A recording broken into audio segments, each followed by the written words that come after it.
প্রভু, আমি আর পারছি না। আমি হার মেনে যাচ্ছি প্রতিনিয়ত। আমি খুব চেষ্টা করি, তবু সবাই বলে আমি পারবো না। আমি কি সত্যি এত দুর্বল? তুমি নিজেকে দুর্বল ভাবছো বলেই দুর্বল লাগছে। যে নিজের শক্তি ভুলে যায় সেই হার মানে। কিন্তু ব্যর্থ হলে খুব কষ্ট হয়।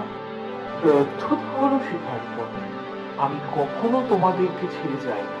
বিশ্বাস রাখো, মানুষ যা বলবে বলুক, তোমার কাজ সৎ হলে ফল অবশ্যই আসবে।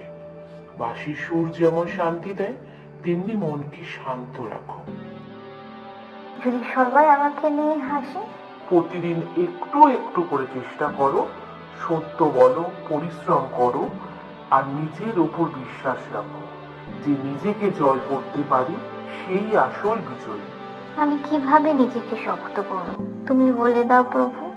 আমি সব সময় তোমাদের হৃদয়ে আছি এবং থেকে যাব। আমি বুঝেছি মাধব, আমি আর ভয় পাবো না। রাধে রাধে।